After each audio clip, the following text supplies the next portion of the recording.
Week 18 of the regular season is here, and there remains playoff intrigue. 5 AFC teams are pushing for the last 2 playoff spots. And the Sunday night football matchup between the Los Angeles Chargers and Las Vegas Raiders is a playing game that should be a fun way to end the regular season. The Pittsburgh Steelers and Baltimore Ravens also play, but they need the Indianapolis Colts to open the door with a loss. The NFC picture is more focused, and the San Francisco 49ers need a victory against the LA Rams to slip into the wild card round. If not, the New Orleans Saints could get in with a victory against the Atlanta Falcons. The rest of the weekend is about seeding shuffling, and several teams such as the Green Bay Packers and Cincinnati Bengals could be resting their starters this week. Hello, friends, and welcome to the first ever Week 18 edition of Strictly Sports NFL Thursday. I am your host, Anthony Florio, joined as always by good old MF Michael Fletcher and Michael Bullock. Usually this time we would be getting ready for the wild card round, but nope, as of this year and forward, for the first time ever, we are going to have ourselves a Week 18, an extra week of regular season NFL football. Every game this week is a divisional matchup. It'll obviously be the second meeting for all of these matchups. So there's not much more to say. I mean, I'll do what I always do with the rundown. MF will hit you with the implications and what have you. And we'll take it from there. So we will continue to go in our traditional order because it would be easier that way for me. So with that being said, let's start it off with the first of 2 games that you're going to get on Saturday. We're going to have 2 Saturday games, and they are both going to be not only on ESPN, but they will also be simulcast on ABC. And the first game will be this Saturday at 4 with a kickoff time of 4:30, and it'll feature in our number 4 game of the week, the Kansas City Chiefs squaring off against the Denver Broncos in Power Field at Mile High in Denver. And how about this for an announced team? Chris Fowler, Kirk Herbstreit, and Laura Rutledge will be on the call for that one. And Kansas City opening up as an 11.5-point favorite. They met earlier this season. They met back on December the 5th. And the Kansas City Chiefs won that game 22-9 at Arrowhead. So it obviously adds to Kansas City's all-time series lead. And bear with me, I forgot to set that up. So I believe it's in excess of 68-55 in favor of the Kansas City Chiefs against the Denver Broncos all time. It's 68-54 regular season. They had 1 playoff meeting, so we're focused on the regular season here. And Kansas City has absolutely owned Denver. I believe they have now won 12 straight against Denver. The second meeting in 15, and then every year since in 16, 17, 18, 19, 20, Kansas City has swept the regular season series, and they won the first meeting this year. So Kansas City has won 12 games in a row against the Denver Broncos. The Broncos have not beaten the Chiefs since 2015. They won 31-24 in Kansas City. The last time they beat them at home was 2014. That was a 24-17 final. So with that being said, let's get into this. The Chiefs might not get home field advantage as a result of their loss to the Cincinnati Bengals last week. Kansas City can put the pressure on the Tennessee Titans heading into the early games on Sunday. Either way, Patrick Mahomes gets on track against an AFC West divisional rival. And the Chiefs will do their best to push the Tennessee Titans for the number 1 seed. The Broncos folded everywhere last week, and Patrick Mahomes continues to absolutely own the team against which he made his first start in his rookie finale. Mahomes is getting great help from the running game and keeps expanding his weaponry. Drew Lock is wasting his weapons, and the running game has also gone cold. So with that being said, I'm going with the Kansas City Chiefs to win this game.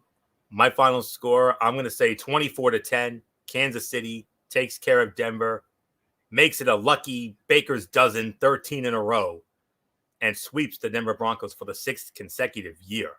That is ownage, if I do say so. So 24-10, KC wins. So not much more to say. MF, I mean, we saw Kansas City. What a game against Cincinnati. We have been blessed with so many great games over the last month. Unbelievable. All these 5-star Shakespearean drama classics. But this game obviously is very likely not going to be. But obviously no implications for Denver. I'm pretty sure they're done. But for Kansas City, there are implications involving the number 1 seed, correct? It does. And it all hinges on Kansas City. Basically, they just have to win. Tennessee loses. And Kansas City gets the number 1 overall seed, gets the first round bye, and all roads goes through Arrowhead if that pulls off. So yeah, like you said, a win would just put a lot of pressure on Tennessee that they would have to turn around and win their game. So basically, they would have to do it. So Kansas City should be able to do it. They will win it. Michael Bullock, it's yours. Yeah, like you said, I mean, Kansas City, I mean, with a tough loss against the Cincinnati Bengals, even though, like you said, what a game that was between those two. And I think Kansas City will definitely bounce back and continue their winning ways against the Denver Broncos. And yeah, then they would have to hope for a Tennessee loss in order for them to get the number 1 seed. So I got Kansas City winning. So Florio, let's move on to our next game. And it is the other half of that Saturday doubleheader that you can see on ESPN and ABC. Kickoff slated for, I believe it's 8:15 on Saturday night. And it will feature the Dallas Cowboys squaring off against the Philadelphia Eagles from Lincoln Financial Field in Philadelphia. And the traditional Monday Night Football crew will handle this one. Steve Levy, Brian Greasy, Louis Riddick, and Lisa Salters. And I do believe Dallas opening up as a 5-point favorite. They met earlier this season, back in week number 3 in Dallas, and Dallas put a 41-21 whooping on Philadelphia. So that obviously added to Dallas's all-time series lead. So with that, Dallas now leads the all-time series with Philly 68-53. And Dallas winning in Dallas. Last year in Philadelphia, Eagles won 23-9. Cowboys' last win in Philadelphia was in 2018. That was a 27-20 final. So nothing much here. So MF, Dallas and Philadelphia, hit us with those implications. Well, there are no implications. As far as it relates to the Dallas Cowboys, they are locked into the number 2 spot as of right now. They actually could be fighting. As a matter of fact, for them, there's really nothing more for Dallas really to do. Only for seeding more than anything else. For Philadelphia, nothing for them either. They are in the playoffs. Based off of the Minnesota Vikings loss that happened on Sunday night over Green Bay, that got them in. So they are in the playoffs. So Philly is in. Dallas is in. Dallas will be representing as the NFC Eastern Division champions. Philly got in via the wild card, so both teams are in. It's really more seeding than anything else. So I don't think Dallas will play all their starters here on this one. So I think Dak will not play. I don't think Zeke will play. I think they're going to want to protect them going into the postseason because there is nothing to play for. The only thing that they'd be playing for is where they're going to go. 2, 3, or 4. Number one's already been locked up by Green Bay, so you can't get any more than that. You're guaranteed a home game. You're guaranteed a home game at Jerry World, maybe a second rounder, depending on how the bracket falls on their side. So I think they're going to rest. This could be the game where Philly catches them, not at full percent, not with a full arsenal. I don't think Dallas will play all their starters, and I think Philly will have enough. So I'm going to go against the grain here, go against my initial thought, because initially I was going to say Dallas wins, but because there's nothing to play for, I think they're going to rest their starters. I think Philly will win this game, so I'm going to go against the grain here, call for the Philly upset, and I got the Philadelphia Eagles winning this game over the Dallas Cowboys. Michael Bullock, it's yours.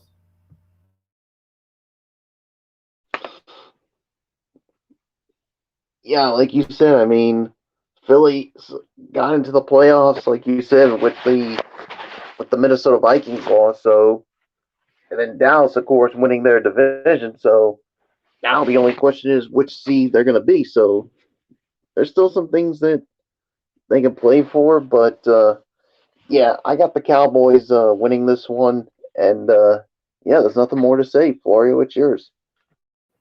And now we move on to the Sunday slate of games, and we move on to the early games at 1 o'clock. And this first game is our number 2 game of the week. It's the number 2 game of the week on our side of the ledger, per good old MF Michael Fletcher and the messenger chat I had with him earlier. The Pittsburgh Steelers squaring off against the Baltimore Ravens from M&T Bank Stadium in Baltimore, Maryland. On CBS, Ian Eagle, Charles Davis, Evan Washburn will be on the call for that one. And Baltimore, these two teams met also on December the 5th, just like Denver and Kansas City did.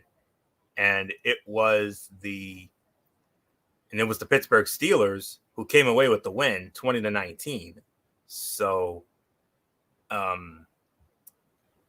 Baltimore opening up as a 5-point favorite, just to let you know. One moment. I forgot to, before I get into that, I got a little ahead of myself. I guess I'm just so excited about this week. As for me, when it comes to Dallas and Philly, the Cowboys need to be careful about their limited chances for a top 2 seed, which doesn't mean much anyway, with the Green Bay Packers already having clinched the number 1 seed, home field advantage, and the lone playoff bye ahead of them.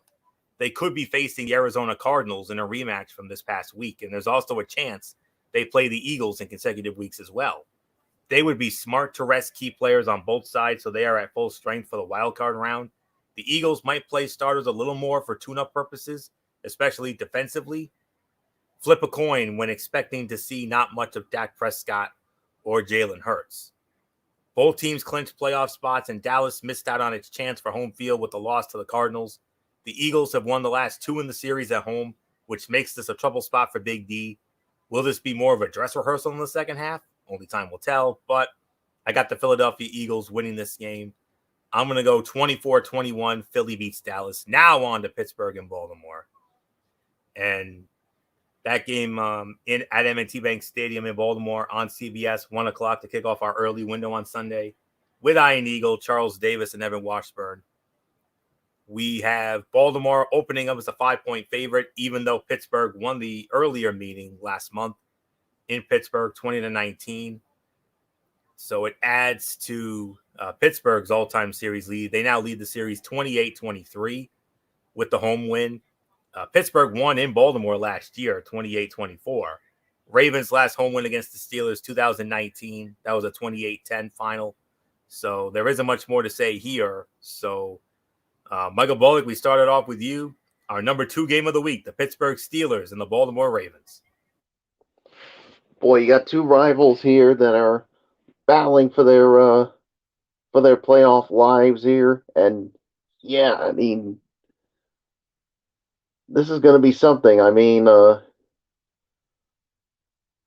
well, obviously we'll get to Fletch when it comes to the scenarios for both of these teams here to see how they'll make the playoffs. So Man, this is tough. I mean, but to me, I gotta go with man. This is tough. I gotta go with the Pittsburgh Steelers. I mean, I just think they're a little more healthier than than the Baltimore Ravens. So yeah, I mean, there's really nothing more to say. Florio, all I can say is a lot is a lot is at stake for these two rivals. Absolutely, and MF will let us in on that. The Steelers will try to sweep their rivals to salvage something from a disappointing season. The Ravens have been overachieving through all their major injuries to even be at 500 thanks to the coaching of John Harbaugh. With the near misses against the Green Bay Packers and LA Rams in mind, Baltimore will finish off a familiar opponent at home to create good vibes for a more formidable season with Lamar Jackson in 2022. But two big questions. Will this be Ben Roethlisberger's last game? Will Lamar Jackson play if the Ravens are still in playoff contention? This black and blue rivalry will not be for the AFC North Division Championship, and if both teams miss the postseason, those quarterback questions will be louder. I got to respectfully disagree with you on this one, Bullock. I got to go with the Baltimore Ravens on this one. I'm going to say 20-17, and there isn't much for me to say. So, MF, you put this game at number 2. There must be big enough implications for this to be our number 2 game of the week. So, these are huge implications when it comes to this one. Basically, both the Ravens and the Steelers have realistic chances of making the playoffs. For Pittsburgh, it is basically a win, an Indy loss, and whatever the outcome is between the Raiders and the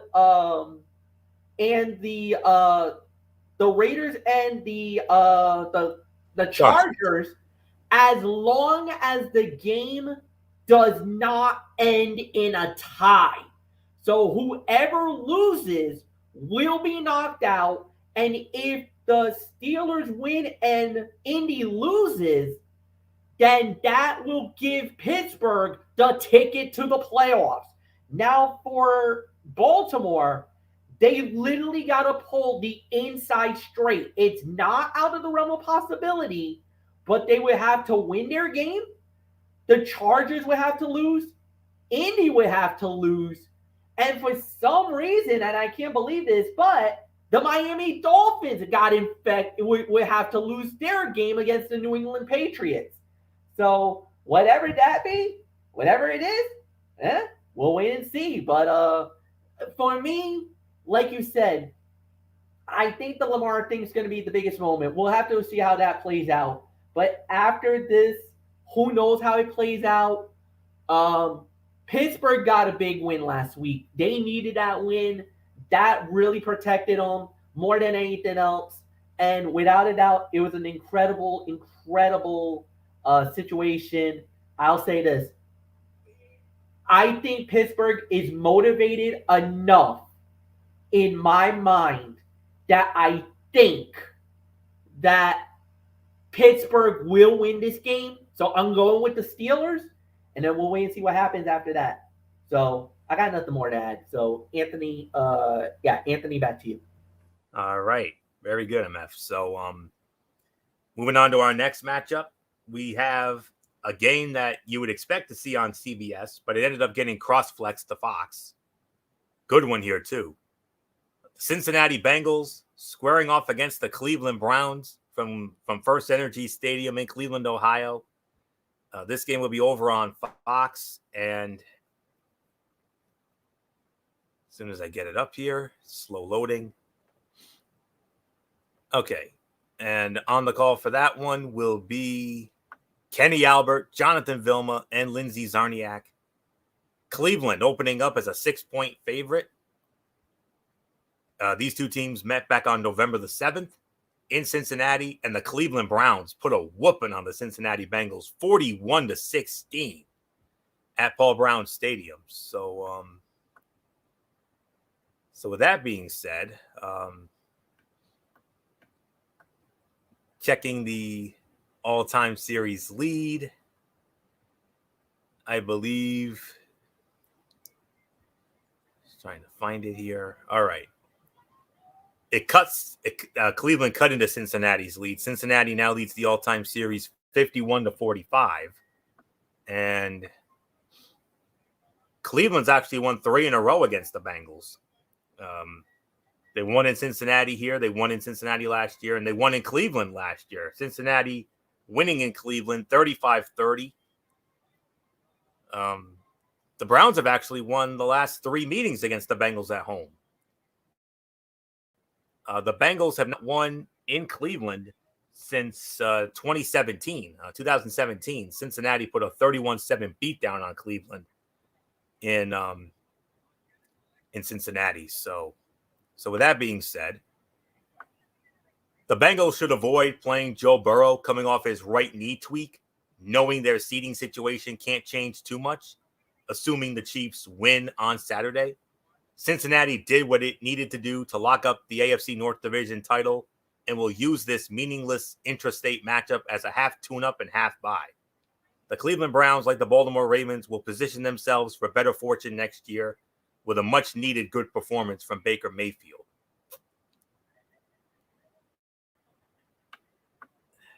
And then from there, there isn't too much more.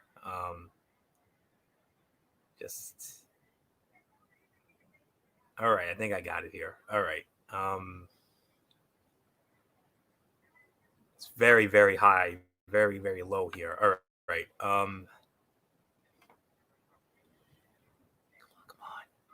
Sure, the Bengals would love to have this game, knowing it's an in-state rivalry, and Baker Mayfield has tormented Cincinnati. He is 3-0 head-to-head against Joe Burrow as well. The problem? Burrow already led the Bengals to the AFC North Division title, and this is an opportunity to rest his knee for the playoffs if the Chiefs win Saturday.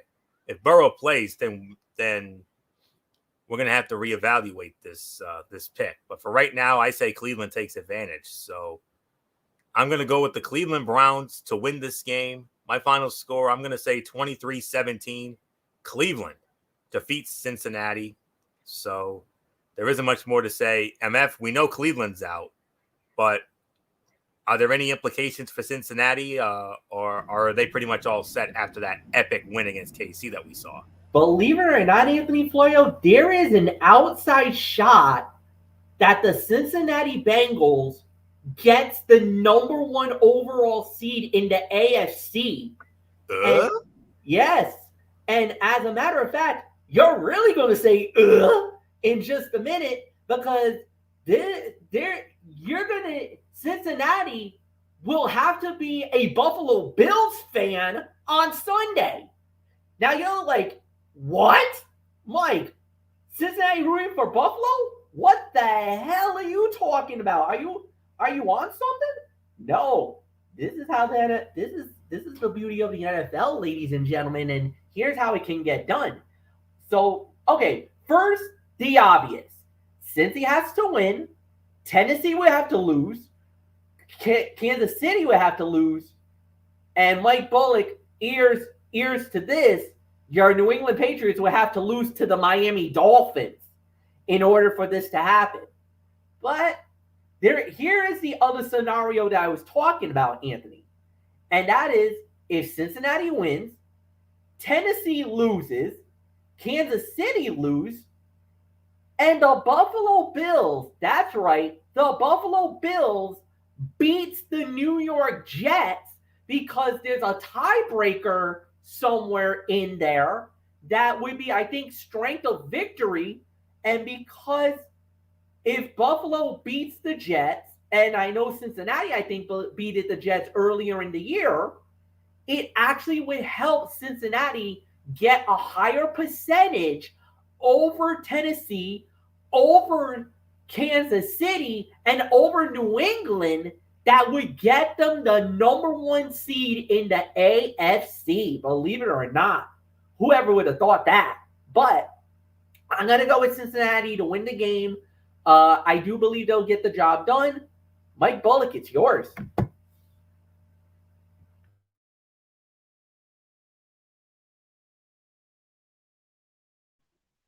Yeah. But here's the thing. I mean, Joe Mixon is obviously out for Cincinnati because he did test positive, and of course Joe Burrow. They're arresting him, so you're not going to see a lot of their big name guys. So, and maybe Jamar Chase might only play a little bit. So, I think the thing is they just want to have these guys healthy and ready for the playoffs. So, and I think this is where Cleveland's going to take advantage of it. So, I'm going to go with the Cleveland Browns to win this one. So, there's really nothing more for me to say. So, Florio, let's move on. And we move on to the Green Bay Packers squaring off against the Detroit Lions from Ford Field in Detroit, Michigan. This game will be over on Fox, and on the call for that one will be Kevin Burkhardt with Greg Olson and Pam Oliver. Of course, this is the second meeting between these two, obviously, as is the case with all these games here this week. And they met all the way back in week number 2, and the Green Bay Packers put a 35-17 beatdown on Detroit at Lambeau back on September the 20th. So Green Bay won that one going away, and well, it continues the trend of, the one-sided rivalry. Detroit now leads the all-time series 103-72 with 7 ties, and Green Bay winning at Lambeau. Obviously, they won in Detroit last year, 31-24. They won the last 2 meetings in Detroit. Detroit hasn't beaten the Packers at home since 2018. That was a 31-23 final. And then from there, we have Green Bay opening up as a 3.5-point favorite. So not much more to say here. MF, I'm guessing there's no implications here because Green Bay pretty much has everything all squared away. They won the division. They got the number 1 seed by virtue of their win over Minnesota, and they got the help they needed. So obviously no implications here, but let's try to pick a winner here. It's going to be tough. It is going to be tough because of the fact that you don't know what Green Bay is going to do. I think Green Bay is definitely they're definitely not going to play with Aaron Rodgers. Maybe Aaron Rodgers sits this one out.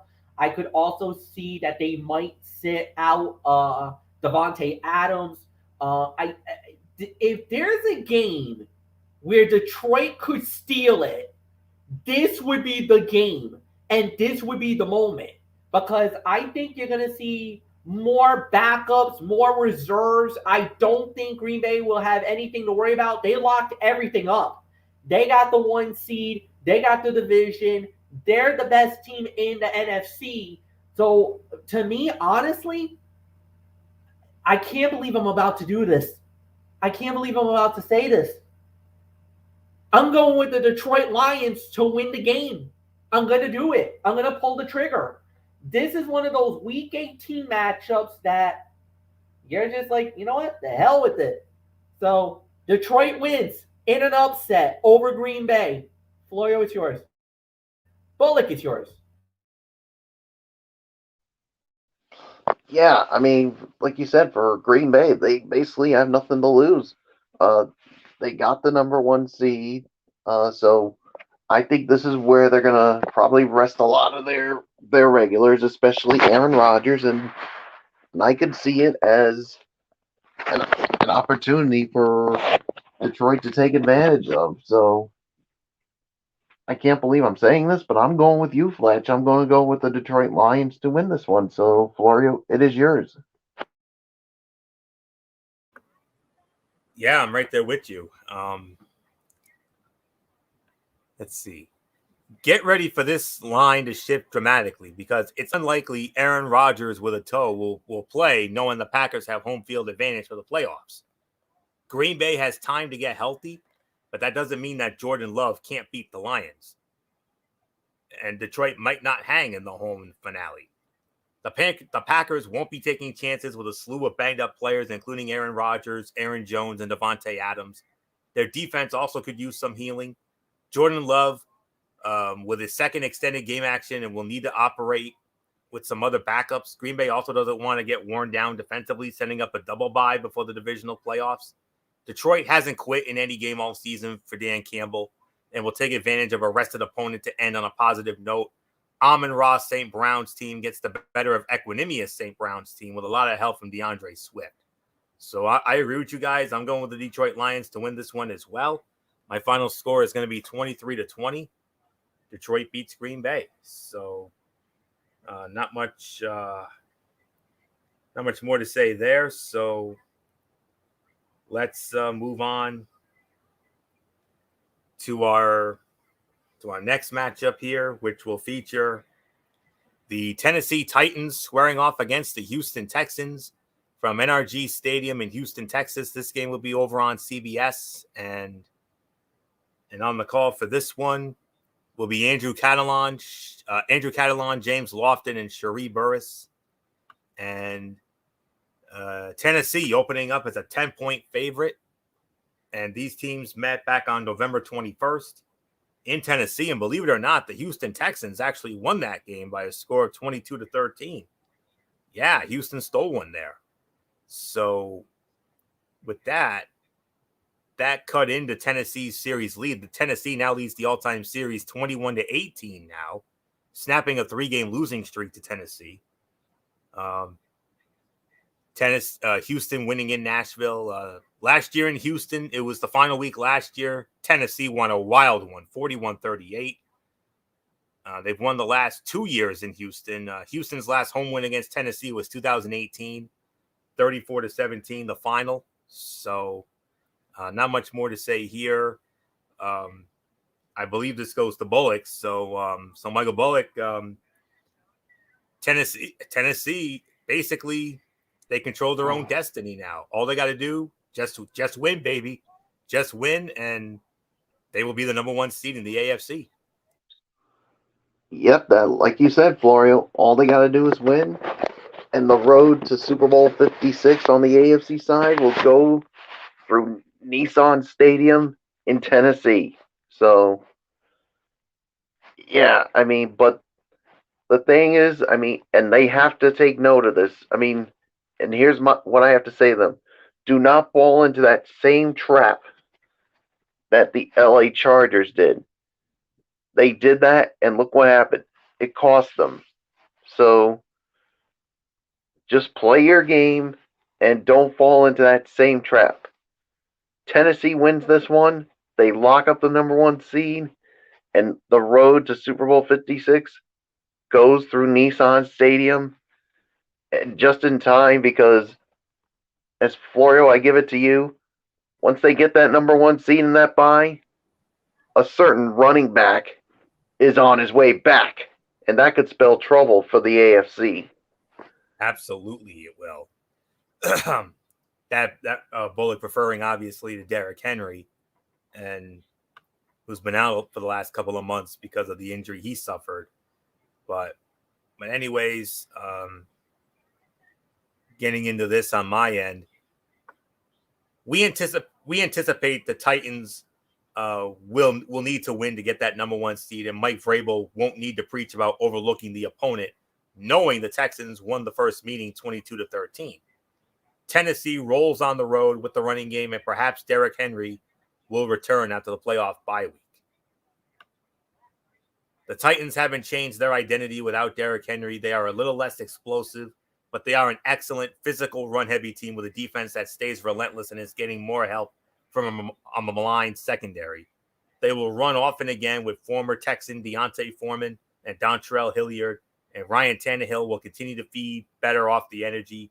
The Texans don't have enough defensively or around Davis Mills to play spoiler. So I'm going with the Tennessee Titans to win this game 24-14. MF, did I get the implication correct? Tennessee just win, baby, and they get the number 1 seed? Is that it? Pretty simple. Yeah, just win and they get the number 1 overall seed in the AFC. However, if they lose, oh boy, do they open the Pandora's box at that point. Anybody could jump at that moment. So yeah, a win will get them through. Or if any of those other teams, if Cincy loses, if New England loses, if Kansas City loses, Hell, if Buffalo wins, there's a scenario there. But yeah, the biggest factor is Tennessee just win and they got it. They clinch. So I think Tennessee will do it. I think they'll get the number one overall. There's no doubt about that. And there's really nothing more to add. So Anthony, it's yours. I forgot to mention Tennessee and Houston, our number 7 game of the week. And with that being said, we move on to what we pegged as the Zonk game of the week on our side of the ledger. The Indianapolis Colts squaring off against the Jacksonville Jaguars from TIAA Bank Field in Jacksonville. On CBS, the legendary Greg Gumbel with Adam Archuleta and AJ Ross will be on the call. Indianapolis opening up as a 14.5-point favorite. And these two teams met back on November 14th in Indianapolis, and the Colts just barely survived Jacksonville. 23-17 was the final in that one. So Indy adds to their series lead. Indy now leads the all-time series 26-15 with the win in Indy. However, Jacksonville has actually done very well against the Indianapolis Colts in Jacksonville. If I'm looking at this correctly, the Indianapolis Colts have not won in Jacksonville since 2014. Indy won that one 44-17, but every year since 2015, and including a London game in 2016, in which Jacksonville was technically the home team in that one, Jacksonville has won 6 straight at home against Indianapolis. So that's something to think about here, guys. So even though Indy leads the all-time series 26-15. So, but despite all that, it's simple. The Colts need a win to get in. And Jacksonville is clearly looking ahead to 2022. Look for Indianapolis to hammer with MVP candidate Jonathan Taylor against the Jacksonville run defense that allowed 227 rushing yards a game in its last 2 losses. Can Jonathan Taylor get to 2,000 yards? That's the big question here. Oh, hold on.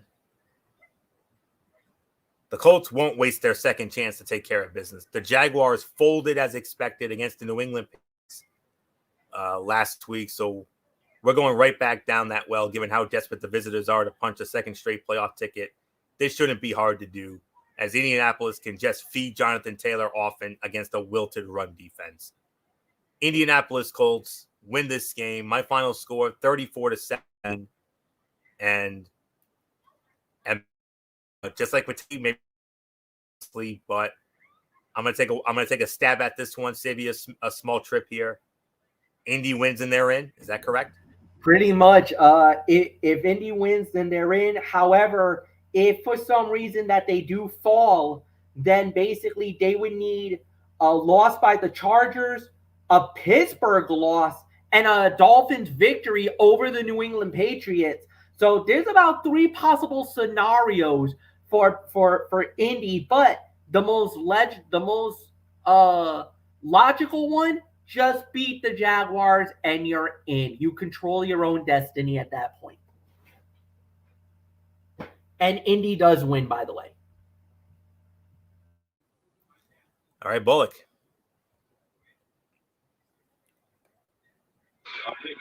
Yeah, I gotta go with the Indianapolis Colts as well. I mean, yeah, it's gonna be an easy win for them over Jacksonville, and like you said, win and you're in, baby. So let's move on. All right, one moment. All right, moving on.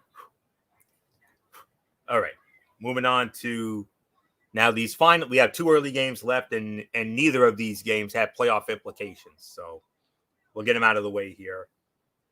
Next up, we have a matchup featuring the Chicago Bears squaring off against the Minnesota Vikings from US Bank Stadium in Minneapolis, Minnesota on Fox. Gus Johnson with Aqib Talib and Megan O'Leary. Minnesota opening up as a 5.5-point favorite. These two teams just met recently back on December the 20th on a Monday night in Chicago. Vikings won that game at Soldier Field 17-9 was the final there. So So it adds into, so it definitely changes the complexion of that series history. Minnesota adds to their series lead. Minnesota now leads Chicago 62-56 with 2 ties. Vikings winning in Chicago. But the Bears have actually won the last 3 meetings in Minnesota, including a 33-27 win there last year. Vikings haven't beaten the Bears at home since 2017. 23-10 was the final there. So MF, obviously nothing to play for either of these teams, but who has the edge here? Chicago and Minnesota. This is one of those situations where it's kind of a tough thing to call. You don't know what you're gonna get on either side. I'm actually gonna say right now, if you really had to put it to me, or really to predict who is gonna win, I'm gonna openly admit it, and I'm probably gonna say that I would go with Minnesota, but I'm not convinced about it. I'm not 100%. I could easily go with Chicago, and I wouldn't even blame you for it. So, for now, I'll say Minnesota, but I'm not 100% convinced on it. So, yeah, there's really nothing more to add. So, Michael Bullock, it's yours. Yeah, I'm going to go with the Minnesota Vikings as well. I mean, they're the better team here, so I'm not going to waste too much time on this since it has no playoff implications. So, Florio, what's yours? Yeah. Kirk Cousins could return for this matchup from the COVID-19 list, and the Bears could start either Andy Dalton or Nick Foles. Will this be either Mike Zimmer or Matt Nagy's last game? Both. The Vikings finish off a disappointing season with a home win, I believe. And as soon as I find my other set, all right. The Bears have won 2 straight games, while the Vikings went frigid against the Packers last week. But as Chicago already has had some late last highs for Matt Nagy, Minnesota needs to end on a good note at home for Mike Zimmer just in case. The return of Kirk Cousins at quarterback should help that cause, with Justin Fields still uncertain to play on the other side. Look for Dalvin Cook and David Montgomery to trade big rushing games, with Justin Jefferson making the difference in the passing game. I think this could be a far more higher scoring game than you may think, but I'm going to go with the Minnesota Vikings to win this one. I'm going to say final score in that one will be 31-24 in favor of Minnesota. So we move on to our final early game, and it will feature the Washington football team squaring off against the New York Giants, MetLife Stadium, East Rutherford, New Jersey, in the Meadowlands. And of course, this one will be over on Fox, and on the call for that one will be Chris Myers, Daryl Moose Johnston, and Jennifer Hale. Washington opening up as a 7-point favorite. They met all the way back in week number 2 on a Thursday night football game, and a very entertaining Thursday night football game, to say the very least. Washington won that game 30-29 on a late last second field goal after the Giants committed a costly penalty that would have given them the win. But nonetheless, Washington opening up as a 7-point favorite. So I believe this one goes to Bullock. So Bullock, Washington and the Giants to close out the early games. Yeah, I gotta go with the Washington football team to win this one. I mean, I just think they're the better team here, and yeah. So there's really nothing more to add to it. Florio, it's yours. Agreed. I'm going with Washington as well. Not much to see here. Both teams are playing out the string, and Joe Judge's tenure might be in jeopardy, knowing the Giants have scored more than 13 points one time in the last 7 weeks. Washington puts more pressure on New York. Washington still is pushing for victories with nothing to gain, a testament to the motivation of Ron Rivera. Taylor Heineke has one more chance to be the unquestioned starter, and will build on an okay spread the ball performance against the Eagles. The Giants didn't really try much to compete with the Bears last week, as their offense and defense have become shells for Joe Judge. Judge already seems to be thinking about how he can better coach in 2022. I'm going to go with the Washington football team to win this one, 21-14. Washington wins. MF close out these early games. Yeah, no, I'm with you on this one. I got the Washington football team as well. There is no implications that are needed. On to the late games. Yes, and we have 6 of them, 3 on each network, and we are going to start it off with a matchup of the New Orleans Saints squaring off against the Atlanta Falcons from Mercedes-Benz Stadium in Atlanta, Georgia. And this game will be over on Fox. And okay, and on the call for that one,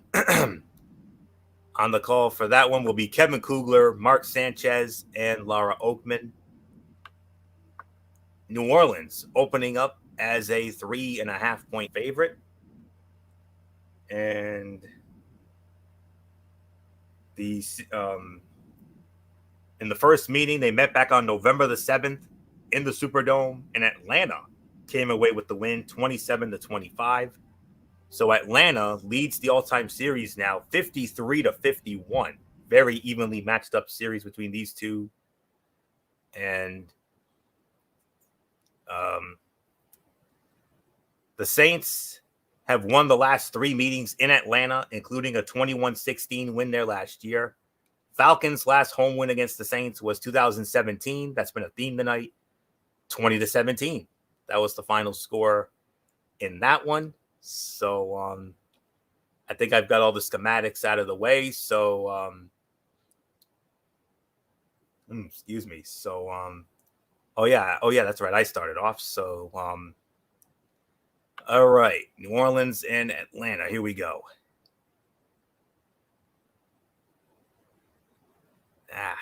Trying to. Teams are all over the place. All right, here we go. The Saints need a win and a 49ers loss to backdoor into the postseason. Taysom Hill settled back in at quarterback in an ugly victory against the Carolina Panthers, and he will do the game against a spoiler-minded Atlanta team. That's going to put pressure on the 49ers, and we'll get to their big game in a minute because they got a huge one as part of this late slate. Like I said, these games are all over the place. I'm trying to find it here. All right.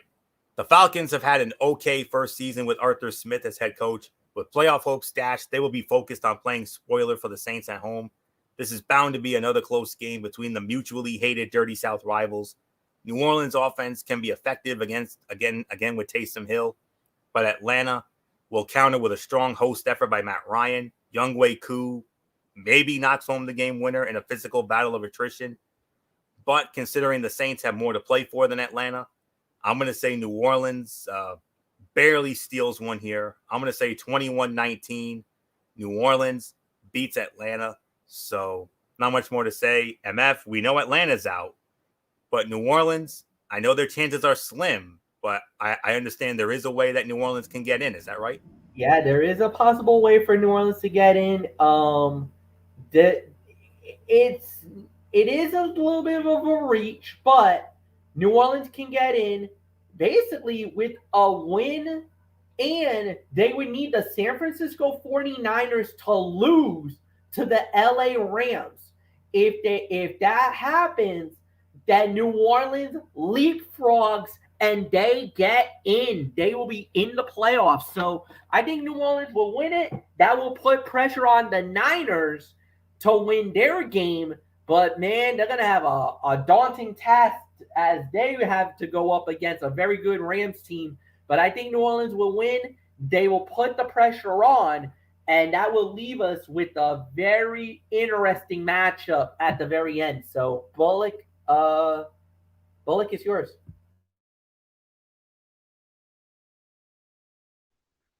Yeah, I gotta go with the Saints as well. Like you said, I mean, they got a lot to play for. I mean, part of me says it should go with Atlanta, but the Saints know that they need this, and of course the 49ers lost, and they're in. So I'm going with the Saints as well. So Florio, let's move on.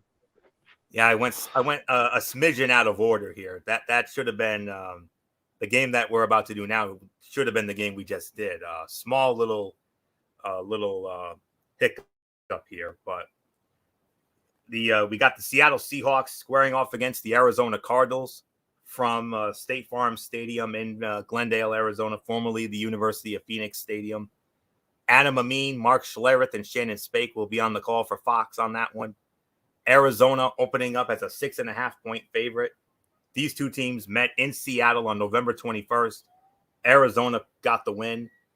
Final score was 23-13 in favor of Arizona. So with that, Arizona. This series is now tied.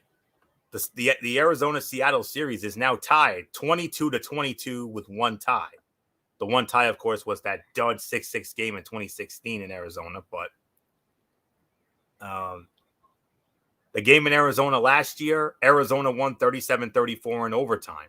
Seattle's last win in Arizona was 2019, 27-10. So not much more to say here. So MF, looking at Seattle and Arizona. Seattle obviously out, but Arizona, they still have quite a bit to play for now, don't they? They got a lot to play for. Arizona has a shot to not only they are already guaranteed a playoff spot, but Arizona can win the West. The NFC West is up for grabs, and Arizona would need to win their game, and somehow, some way, they would need the 49ers to beat the Rams to get the division title. So it's not out of the realm of possibility, but if they do that, they've done it. They're in. They're going to the playoff. They not only go into the playoffs, but they'll be heading into the postseason as a division champion. So we'll see. This is going to be interesting. This will be fun. But yeah, nothing more to add. And Anthony, is it back to you, or does Bullet go next? Bullet goes next. All right, so Bullet goes next. I got Arizona winning. Yeah, I got Arizona winning this one as well. I mean, yeah, there's still a lot for them when it comes to whether it's seeding or hopefully winning their division. So, yeah, there's really nothing more for me to add. So, Florio, it is yours. This next game, I mean, now it's not often I say this, but this is one of those times where I'm gonna say it. I know these guys may not want to hear it, but I'm gonna say it anyway. If I was gonna tell you guys that I was gonna be objective on this next game, well, that would be a damn lie, because this game right here. Did you make your prediction for the game? What's that, Bullock? Did you make your prediction for the Arizona-Seattle game? Oh, the Arizona-Seattle. Oh no. Like I said, I'm excited about this week. I mean, because this has never been done before. First ever Week 18. So many great games and scenarios. I'm just excited, man. But especially the next game we're gonna get into. I guess I obviously got ahead of myself. But all right. The Cardinals got back on track with a victory against the Cowboys, and Arizona has won 3 of the last 4 meetings. Arizona needs help to win the NFC West, but the more likely scenario is playing on the road. The Seahawks miss out on a chance to play spoiler. And I've also had a very long day too. I've been very busy today, but the Seahawks came to full life offensively thanks to the Lions matchup, perhaps making one last push for Russell Wilson to enjoy playing in the scheme where an explosive running game begets an explosive passing game. Wilson should stay on point with more big help from Rashad Penny to keep Seattle in the game, dueling Kyler Murray well. But Arizona started feeling it again on both sides of the ball in Dallas and will make sure it keeps pace with how the Rams play the 49ers. So I'm going to say Arizona wins. My final score is going to be 28-24.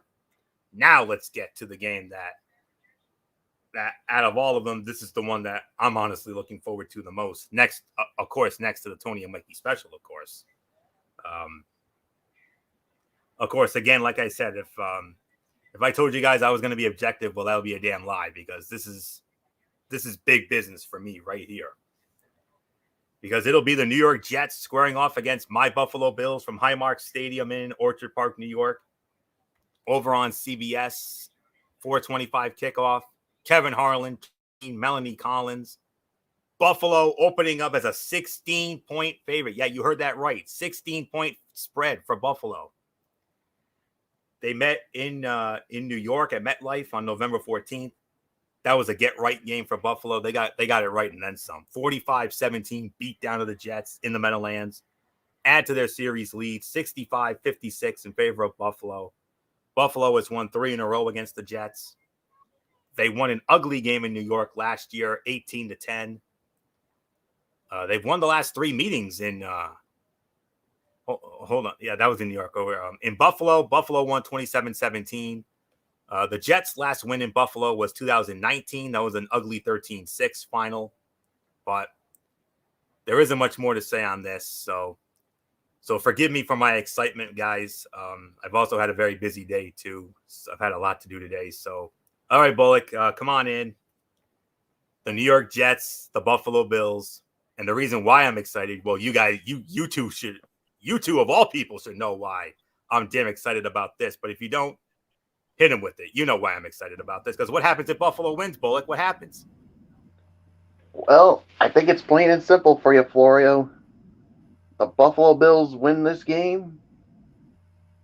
They win their second straight AFC East title. You know, that's right. It'd be over. Yep, it would be over. I mean, but like I said, I have seen crazier things happen before. I mean, when it comes to the final week of the season, and of course, the Jets took the Tampa Bay Buccaneers to the limit last week, so they have a chance. But let's all be honest, Buffalo is the better team here, and yeah, I mean, look, as a Patriots fan, I want to see them lose, but come on, let's be honest. Professionally, I gotta go with the Buffalo Bills to win this one and win the AFC East. Florio, it is yours. Yeah, you already know where I'm going with this, but I am gonna throw in, my notes here. The Bills need a win to clinch the AFC East, and that's bad news for the Jets, which allowed an upset opportunity slip against the Buccaneers last week. Josh Allen is 4-2 as a starter against New York, but he has modest totals of 5 touchdowns and 5 interceptions in those games. Will the Jets hang around into the second half? Maybe. I don't know. The Bills will respond well to the Patriots pushing them again with a division walkover downstate. Josh Allen needs a passing tune-up before the playoffs, but Buffalo won't shy away from a red-hot traditional running game either. The defense also needs to keep attacking and making big plays against Zach Wilson. There's not much to like on any level for the Jets offense. The Buffalo Bills win this game, win the AFC East for the second year in a row, 31-14. Gentlemen, all you guys got to do, just do your damn job. Don't look past it. Keep your foot on the gas. Don't look ahead. All you got to do, just take care of business. And we get to dance up and down the aisles again as division champs. So 31-14, Buffalo gets it done. MF, is it just the AFC East for Buffalo, or is there a chance, is there any seeding implications for Buffalo, or is it just the AFC East for them? The only thing for Buffalo, because they're at 10-6, there actually is no possible way for them to get the number 1 overall. So anybody who's hoping for Buffalo maybe to get the number 1, unfortunately, guys, even if there's a tiebreaker situation, it's not going to get the job done. They will not get number 1. So there's no possible way for Buffalo to get 1. They can get 2, 3, or 4. That's if they win the division. Now, if they lose, that opens the door for everything. Everything's in play. Buffalo is guaranteed a playoff spot. They're in. There's no way they're going to go. But they can fall to 5, 6, 5 or 6. I don't think they can fall all the way down to 7, but 2 through 6 is definitely in play. If Buffalo wins, they win the division, and then they could get no higher than 2. They cannot get number 1. Number 1 will not be in play for Buffalo. But 2, 3, and 4 is definitely there. So I got Buffalo winning. They will be the AFC Eastern Division champions, and then we'll wait and see how it plays out after that. So, go ahead, Anthony. Next game. And that Jet-Buffalo game came in at number 6 on our side of the ledger. So with that being said, let's move on now to the game that came in at number 3 on our side of the ledger, our number 3 game of the week. No, correction. We'll get to that one in a minute. Almost had another one, but I got it. All right. America's game of the week on Fox, if you will, because both networks are going to have doubleheaders. It's going to be 2 games on CBS, 2 games on Fox. But for those of us who have the red zone, well, we don't have to worry about that. But this next game is most definitely America's game of the week on Fox, as it will be the San Francisco 49ers squaring off against the Los Angeles Rams from the home of Super Bowl 56, SoFi Stadium, Inglewood, California. And it's on Fox, and if it's America's game of the week, you know who's working it. Joe Buck, Troy Aikman, Aaron Andrews, Tom Rinaldi. The Rams opening up as 4.5-point favorites. However, and this is a big however, guys, they met on November 15th on a Monday night in San Francisco. 49ers put a whooping on the Rams. 31-10 was the final in that one. So with that win by the Niners, it added to the 49ers all-time series lead against the Rams. 49ers now lead the all-time series 73-67 with 3 ties. 49ers have won the last 5 meetings in a row against the Rams, and including the game in LA last year, 49ers won 23-20. Rams, it was 2018. That's the last time the Rams beat the 49ers, and that was in Los Angeles and overall, 48-32 in LA. I believe that was at the Coliseum that year. So there isn't really much more to say on this. I know MF will have all of the implication, because I know there's a lot of implications for both of these teams. So the 49ers won the first meeting to stay hot in the series, but there's a good chance rookie first rounder Trey Lance will need to start in the rematch. Lance got warmed up to make big plays with his arm and legs against the Houston Texans, but facing the LA Rams, pressure and coverage is different. The 49ers also will have limited rushing success. On the other side, Matthew Stafford will reduce the turnovers and pick apart a secondary not built to slow down his wide receivers.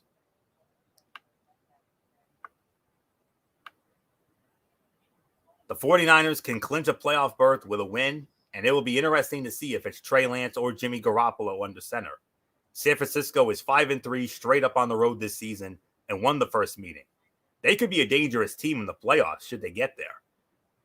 Eli Mitchell maybe scores the game-winning touchdown late to send San Fran to the postseason, but if I'm going to be honest with you, I got to go with the LA Rams, especially at SoFi. So if I'm wrong on this one, I'm wrong on this one, but I'm going with the LA Rams to win. My final score is 24-20.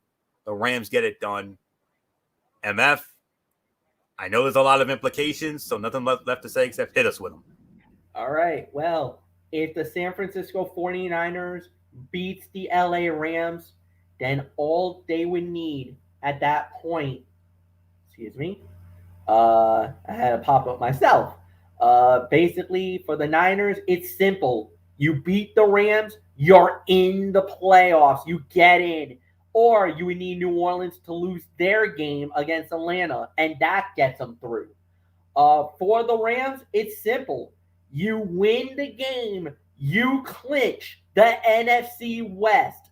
If you don't, then you need Seattle to beat Arizona. You know what? This is easy for me. I'm gonna say the Rams wins this one. They get the West. They're going to the playoffs.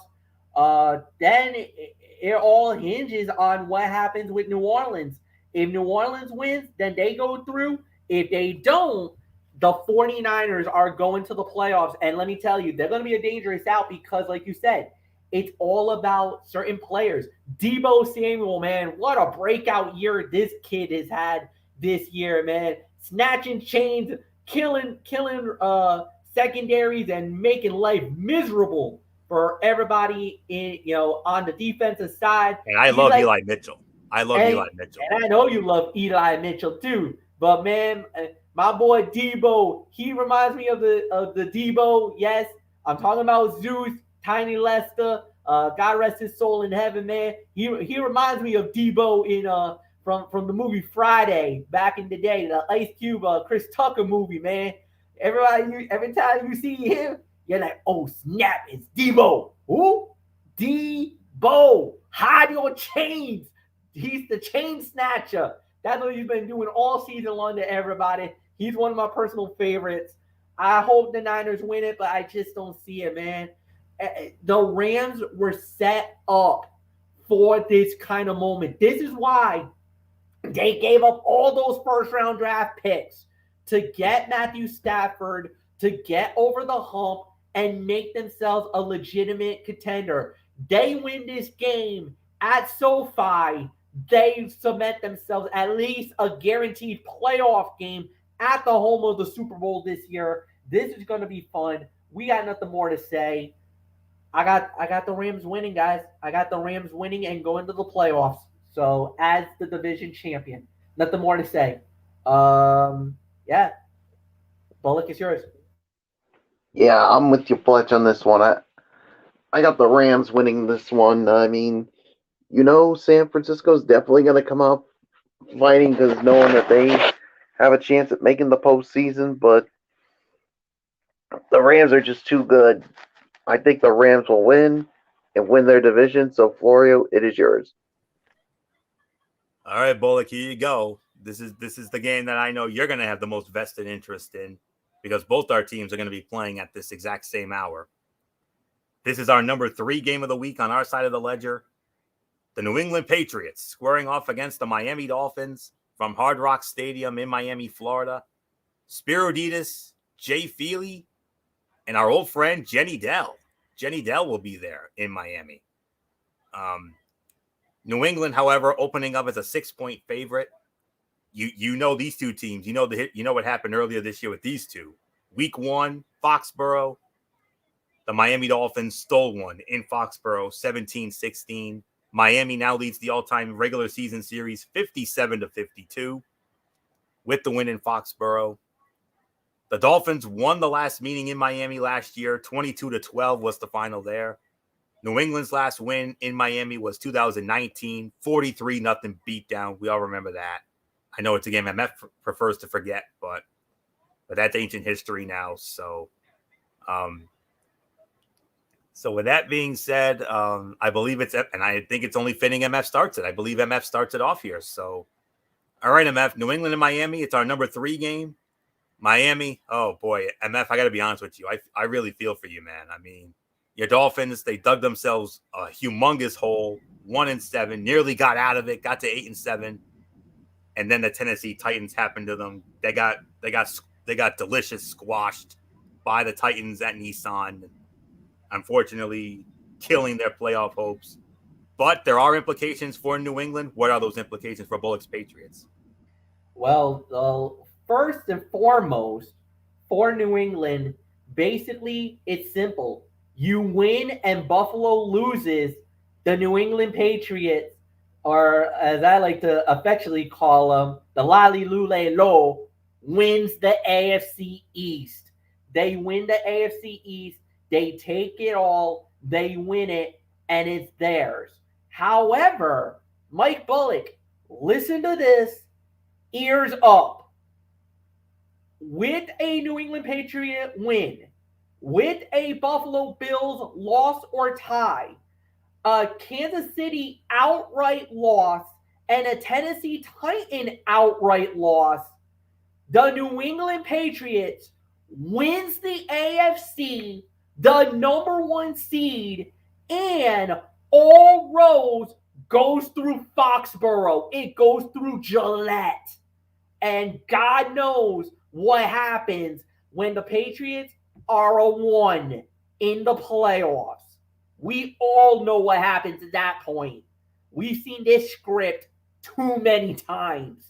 So that's the other opportunity. But here's the thing. What are we going to get from New England? What are we going to see from the Patriots? Because are they going to position themselves? Do they want the 1 seed? Because right now, the way that this whole bracket is laid out is they possibly will have to run into Buffalo, which means Buffalo, New England round 3, which means I'm going to have to batten down the hatches because I know Florio and Bullock are going to go at each other like salt on a peanut again if this third round 3 goes down. I already know this is going to end up going ugly. So there was a thought that what New England should do is throw this game, let Miami win this one, give Miami the season sweep, because if you do that, New England falls down, they fall down to 7, or they fall down, and it possibly will open the door for them to possibly play the Cincinnati Bengals in round 1. And if they do that, they're thinking that's a more easier opponent, an easier victory, and it also keeps them away from Kansas City. So in their mind, now this is Patriot fans, and I don't know how, sometimes we got delusional, stupid, idiotic Patriot fans out there. And yes, I'm taking shots. I don't give a damn. So their thinking is, let's throw this game against Miami. We would play the Cincinnati Bengals. The Bengals are not that good. And with the injuries that they've got, easy victory for us. We move on to the next round of the playoffs after we get through wild card weekend. Really? So you want to throw an opportunity, possibly out of 1, maybe the division, and you're going to gift wrapped us a victory for the Miami Dolphins to make us feel good at the end of the year? I would love to see Miami win. I would love to see it just to rub it into the faces on Patriot fans one more time like I did earlier in the year when we beat them in week 1. But I know Bill Belichick. And I know Belichick would as much as I know Brady despises the Dolphins, I know Belichick really does not like Miami because of the fact that out of all the teams in the AFC, and you know this really well, Bullock, the Dolphins have had more success against New England than any other team in the AFC. So I know he's thinking, you got away with it the first time around when you beat us the first time. You're not going to get away with us a second time around. But think about this. Miami has won, I believe, 3 years in a row now, Anthony, in Miami? The Miami Miracle? No. Last year, Miami beat New England at home, but New England beat Miami in 2019. That infamous 43-0 beatdown. Oh, all right. Yep, you're right. So the way I see it goes like this. I know Miami is not going to want to fall on the sword. And I don't think that they're gonna. I think you're going to get a very inspired Miami Dolphin team. And I think they're going to want to show the AFC what they could be next year, because the run that they had was remarkable. Yes, we got tripped up by Tennessee, and then a lot of things went wrong. With the Raiders winning, and that was the killer. The Raiders winning that game, that knocked Miami out. Now, I know a lot of people is like, oh, it was the Chargers. It was the Chargers. No. If you look at the way that the games was designed, the Chargers was going to beat Denver. We all knew that. We knew New England was going to beat Jacksonville. The Raiders beating Indy was the death nail to the Miami Dolphins. That was the game that knocked us out of the playoffs. So now we got to go one more season. We'll figure it out how this is going to play out. But, dude, this is not going to be fun at all. So what's going to happen? We're going to have to wait and see. What type of Miami team are we going to get? Because that's going to be the key. If Miami is inspired, if they play the same way like they played earlier in the year or during that winning streak, I'm sorry, New England, you ain't winning this one. But if Miami packs it in, then the Patriots will walk all over the Dolphins. And I know that that's exactly what they want to do. So we'll see how this plays out. I think New England could win the game because they're going to want that revenge, because they're going to feel like, oh, we let one get away the first time around. But Miami's defense has gotten so much better. It's just, what are we going to get offensively? That's going to be the factor, because Tua had a bad game last week. It was a horrible performance, no doubt about it. And the thing is, there's already chatter going around in Miami Dolphins circles that this might be the last game Tua Tagovailoa might be playing as a member of the Miami Dolphins. So that's a major pressure. I want him to go out with the win just so that he can feel good going into next season, wherever he may go, because I truthfully, honestly believe he might be, his days as a Dolphin might be numbered.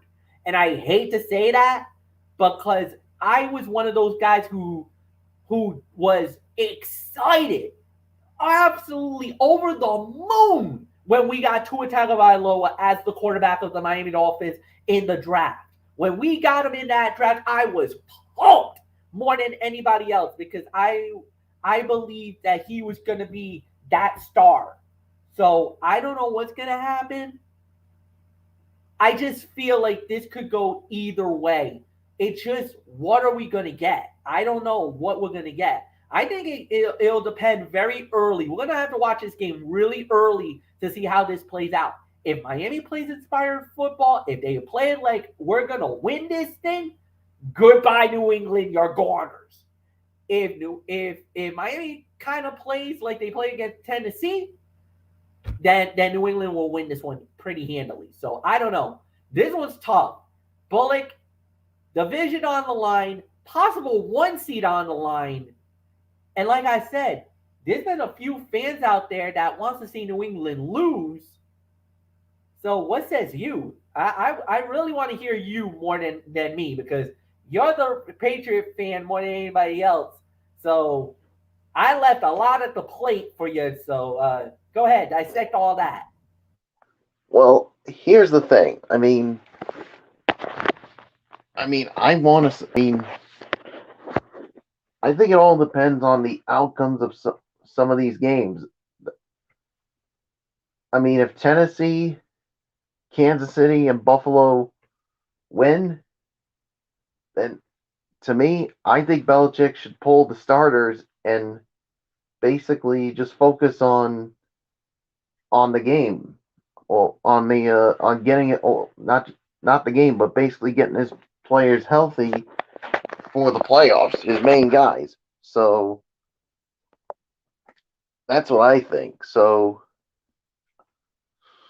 man, this is a tough one, but I think also Belichick wants to get some payback here. So to me, I think I'm going to go with New England here, but I'm reluctantly going to go with it, because it all depends on the outcomes of some of the games that could mean some things.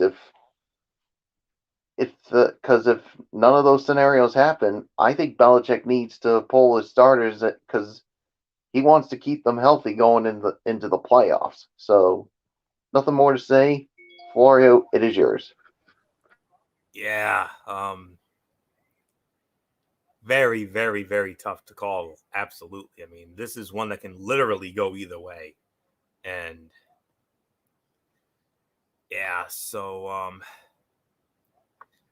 just doing some I've given it some good thought here, and here we go. Mac Jones keeps it rolling in preparation for his first postseason run for New England. The Dolphins, which were eliminated last week, keep it competitive. New England, however, grinds out yet another AFC East victory and finishes 7-1 straight up on the road. That matters heading into the postseason. No question about that. And from there, as soon as I can find my other set here. All right. The Patriots will remember how they lost a low-scoring defensive slugfest to the Dolphins in Week 1. The Dolphins pushed for a playoff spot after going into free fall from that winning performance in New England, but that got squashed in a hurry in Tennessee. The Patriots will keep riding the running game and an efficient Mac Jones to outduel Tua Tagovailoa, putting pressure on the Buffalo Bills to also win.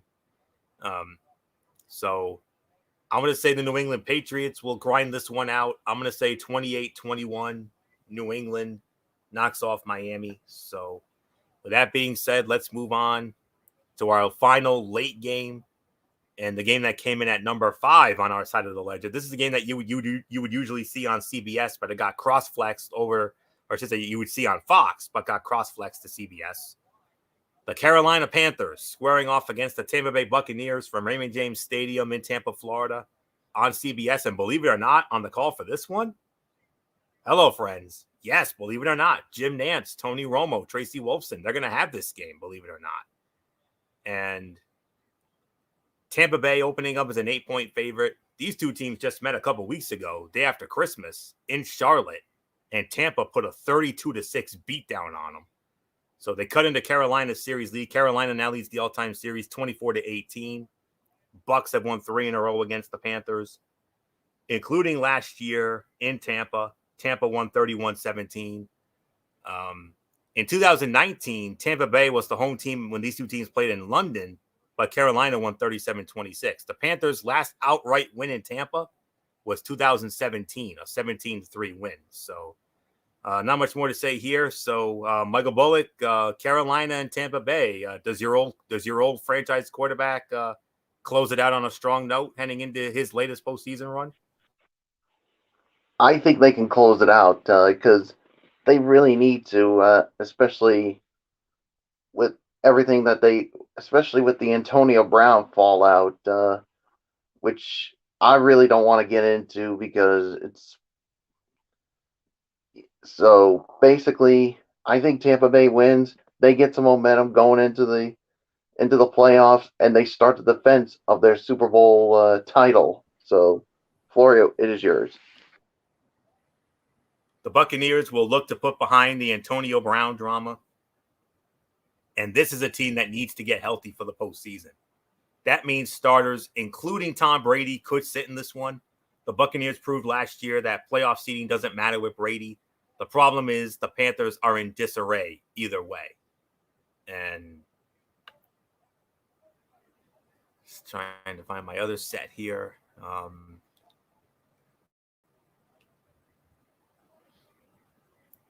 The Panthers are starting Sam Darnold. The Buccaneers will keep starting Tom Brady, but he may not finish. And given all their injuries, they won't play any of their banged up players to best gear up for another Super Bowl run that starts in the wild card round. The Bucs defense turns in a confidence-boosting game to prove how deep they can be, while the offense becomes more methodical with a run-heavy approach. I'm going with the Tampa Bay Buccaneers to win this game. My final score, 27-16. So, yeah, we've already lost Bullock for the night, so no surprise there. So 27-16, Tampa Bay knocks off Carolina. So not much more to say here. MF, obviously no implications for Carolina, but are there any for Tampa? I think it's just more seeding than anything else. I don't believe there is anything potential for Tampa Bay. Let me just double check just to confirm. Yeah, it's only just seeding. So yeah, I got Tampa winning. There's really nothing more to add. Anthony, next game. You ready, MF? I am ready. It's the big one. Oh yeah. Our game of the week. Our game of the week. The Tony and Mikey special.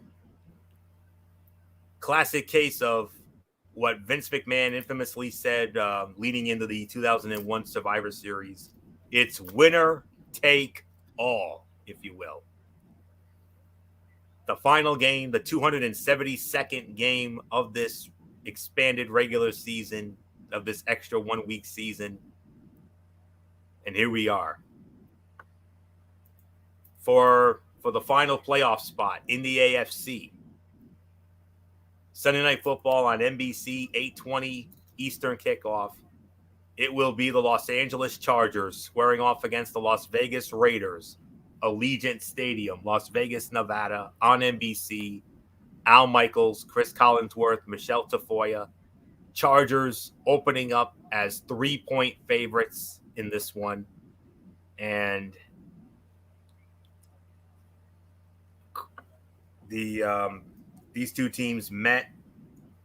I remember this. This was on a Monday night in LA at SoFi, October 4th. As a matter of fact, that was week number 4. Chargers won that one 28-14. So Chargers already have a leg up on the Raiders. So if I can find it. All right, I got to go the other way. All right. With the Charger win, they cut into the Raiders series lead. The Raiders lead the all-time series now 65-56 with 2 ties. And Chargers winning in LA here. But last year in Las Vegas, the Chargers stole one in overtime in Vegas, 30-27. And the Raiders' last home win against the Chargers, 2019, 26-24 in Oakland. So with that being said, I believe I would start this one off. So, all right. It's a win and in scenario for both AFC West rivals, and it should be a classic. 4 of the last 5 meetings have been one-score games, and Justin Herbert led a 30-27 victory in his last visit to Las Vegas. Will Raiders tight end Darren Waller return? The Raiders, as part of an up-and-down season, pay the ultimate tribute to John Madden. The Chargers have Justin Herbert back on track in their offense, but just as important, their defense enjoyed a get-well game after the Texans debacle in Week 16. The Raiders have grinded through to get into this position of stealing a wild card berth from the rivals down the road. Derek Carr still is taking lumps, and Las Vegas will try to win on the ground. But Los Angeles is more multiple and versatile, and there's much more to exploit against the host defense. This one literally can go either way. This is the toughest game to call, hands down. But I'm going to take a chance here. And I'm going to go with the Los Angeles Chargers to steal this one at Allegiant. My final score, 34-27. MF and I have been blessed with so many incredible 5-star Shakespearean drama games over the last month or so. And I think we closed it out with yet another. And then only time will tell until what the wild card divisional round AFC Championship and the Super Bowl will have in store for us. But nonetheless, 34-27. I got the Chargers beating the Raiders. If I'm wrong, I'm wrong. This one literally can go either way. So, MF, I don't think there's anything more simple to say except I believe it's for both teams. Winner takes it all. Winner is in. Loser goes home. Is that correct? Pretty much, absolutely. There's no argument now. Winner you're in. Lose and you do indeed probably go home. For the Raiders, you actually do have a safety net, though, because if Indy loses and Pittsburgh loses, the Raiders gets through that way. So there's a safety net for them. There is no safety net for the Chargers. If the Chargers lose, they are out. They will not make it. No matter what, no tiebreaker will save them. Where for the Raiders, like I said, there is a safety net for them if something should go wrong. There is nothing more to say. We'll just have to wait and see how this plays out. But oh my goodness, it could go either way. But at the end of the day, something tells me the Raiders, man, with all the drama, all the craziness that they've gone through, to win this game, dude, it'd be a remarkable story. It would be a once-in-a-lifetime story for me, to say the very least. So, I really got nothing more to add. Yeah, so give me the Raiders for a major upset more than anything else, and I think they get in. So, Anthony, we're done, my friend. Yep. Well, we have one. We have one more order of business left. Yes, we do. Let's not forget that. Yep. And it's only fitting because we're going to have this as well. The college football playoff national championship game will take place on Monday night from Lucas Oil Stadium in Indianapolis, Indiana, on ESPN, as it will be the number 1 Alabama Crimson Tide, the number 3 Maine Georgia Bulldogs. They meet in the college football playoff national championship game. Kickoff is scheduled for 8 p.m. at Lucas Oil Stadium in Indianapolis. This game will be televised on ESPN, and there will be a mega cast all over the networks of ESPN. And all right, so just need to double check one quick thing, and that is and believe it or not, the spread actually favors Georgia, believe it or not, on my scorecard here. Is that correct, MF? Is Georgia the favorite? I just want to confirm. I have Georgia as a 2.5-point favorite. What does it say on your end? All right, hold on one second, Anthony. I was not expecting you to put the. I know. Put that on me last second, but hold on, I can get it. I do believe Georgia was the favorite going in, and I still believe that they are. And yes, actually, Georgia is a 3-point favorite now, so it has actually ticked up a little. So yeah, 2.5, 3. You're right. You're just about right. But Georgia is the favorite with the over/under at 52 right now. All right, very good. So with that being said, this game will be over on ESPN, obviously, and a game of this magnitude, there's honestly only one duo that we know is going to work this. You know who's working this, of course. None other than the 2 men you will see on Saturday as part of that cheap Bronco game on ESPN and ABC. That will be Chris Fowler alongside Kirk Herbstreit, and I believe they're going to have 2 sideline reporters with them for that game. I believe their traditional reporter, Holly Rowe, and I believe Molly McGrath is also going to be joining them as well. So that's what I have on my sheet here. So all right. So but I just want to confirm that on my sheet here. Yeah, Chris Fowler, Kirk Herbstreit, Holly Rowe, and Molly McGrath. They will be on hand for this college football playoff championship game. So here we go. Actually, I believe MF starts it off. So MF, here we go. The national championship, Bama and Georgia. It's not a rematch of last year. Last year was Bama and Ohio State. This time around, Bama and Georgia, they met in the title game. That was back in January of 2018 in Atlanta. Your boy Tua led Alabama all the way back to win the national championship once again. So, big question is, is it going to be win and still champion Alabama, or are we going to have a new college football playoff national champion in the Made in Georgia Bulldogs? As to Herbie, to my Fowler, do that thing I like. Hello, friends. Yeah, I know this is going to be a great matchup, and I know a lot of people are going to be like, "Oh, it's going to be Bama. It's going to be Bama. It's going to be Bama," because of the fact that the way that they handled the first battle, the first matchup. I don't know if it's going to be as easy as it looked the first time around, because honestly, I feel like Bama is. We're going into a big game, a big matchup, and I think it's going to be one of the best. It could be one of the best finals. But at the end of the day, I'm going to say it. I do believe when it's all said and done, I think it's going to be Georgia.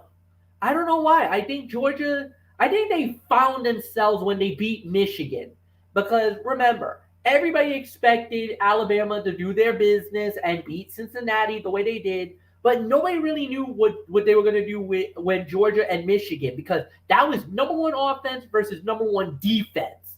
And they systematically dissected Michigan and destroyed them, embarrassed them in Miami at the Orange Bowl. We were there, Florio, on New Year's Eve watching that massacre.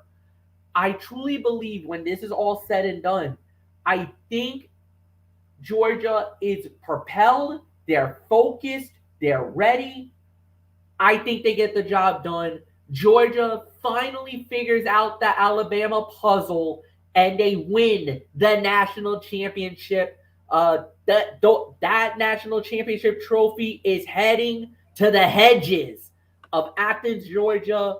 Made in Georgia Bulldogs, the 2021-2022 national champions of college football in Division One. So, Anthony, it's yours. Alabama is looking to win its 7th national championship under Coach Nick Saban. The Crimson Tide are in the CFP championship game for the 6th time in 8 years. And Heisman Trophy winner Bryce Young leads an offense that ranks 3rd in the FBS at 41.4 points a game. The Crimson Tide beat number 4 Cincinnati 27-6 in the Cotton Bowl. Georgia reasserted its defensive dominance in a 34-11 victory against Michigan in the Orange Bowl.